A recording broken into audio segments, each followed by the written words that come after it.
So one thing I forgot to mention to you is just there's some ways to kind of speed up your workflow in this whole thing. So if you wanted to, one of the nice things to do is to grab like because it took us a while to make this little word balloon, right? So one of the nice things you can do is actually just cut that and copy it and paste it, and so you can move it over here. And let's say we want it to apply to this guy. Well, we could resize it just by clicking and dragging on it, and it'll let you kind of play around with it that way. So if you wanted to change this to some genius some kind of genius like you could do that. And remember, if I don't like the spacing on it, I can totally go in here and go into object text frame options, go in here, and I can just make sure the preview is clicked, and I can work on the inset. Just there you go, kind of center it in there for that one. So that's certainly one way to do it. So so just don't forget, you can cut and paste things if they start working, and you can always resize them. If I just grab this one, cut and paste it here, one of the other things I can do, let's say I want to make my my word balloon like stretch a little further, right? Or I want to resize it and make it more kind of like this. You can see you can't even see that type now, right? Because the text is too big. But anytime you get that little red plus sign, it means the type is too big, and you've got to double click on it, and then you got to drag down, make it smaller so it fits.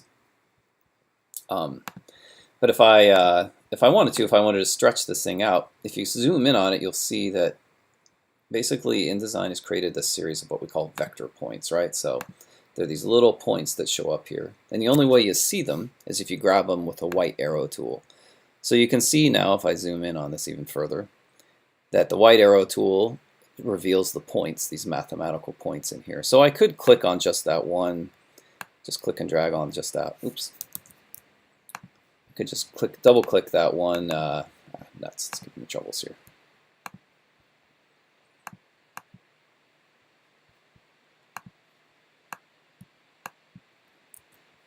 Oh, I see what's going on now. So sometimes what happens is you have things that are like all stacked up on top of each other. It's probably good that you're seeing this.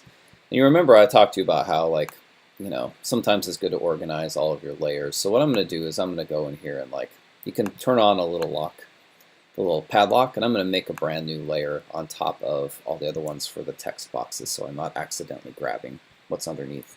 And just if I click V now, this thing is actually, the type is actually living on top of these two layers. And if I turn off that eyeball, it lets me see what it looks like without the layer underneath.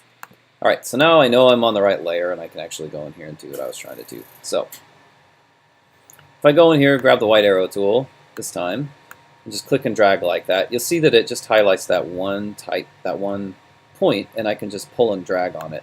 If I just click here on one of these, it'll let me just pull that one point out, and I can warp it. And then there are these little handles I can play around with that'll kind of change the shape. So if you want to, you can get kind of crazy with this sort of stuff. If you get too crazy, it'll twist it around, so be careful. But the little handles kind of help you. They change the curve, basically, and how sharp the curve is by pulling them in and out like that.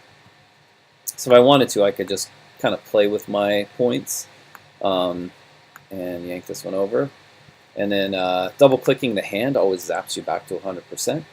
And I could just click and grab that one point and pull it all the way over here, and it'll stretch it out. But then I can still type, all of my words will still be in there. I can still put the stuff in. So that's actually a really nice, useful thing. If you wanted to make a weird, a very strange, text box or an image box that you wanted to place in there, I would need to lock the text layer. And sometimes I like to just label them. I'll put, word balloons. And then I have to remember to put all the word balloons on that layer. But I could just click on this, and I could actually grab that white arrow tool here, click and drag, and I could start tweaking the text box that I have, or the image box that I have, and I can change that around a whole bunch too. So basically any shape that you can draw with a pen tool, if you just click and drag like this, with a pen tool, it'll draw these crazy shapes. Any shape you can complete you can add a stroke to, right? And then I could also grab the white arrow tool, grab that object, and I could place an image in it. So I could go File, Place, pick a image out of there, and it'll place it inside. And you can see it masks everything out except for that particular item. So then if I grab the white arrow tool, so I could do weird text boxes or weird image boxes like that if you want to. So just remember, try not to get too fixated on all the things you could possibly do here. Just try to keep this simple, make it work. But there's an awful lot you can do in InDesign. A million tutorials online. But hopefully this little bit will help you figure out how to manipulate stuff. And of course, I'm always available to help if you need it. So.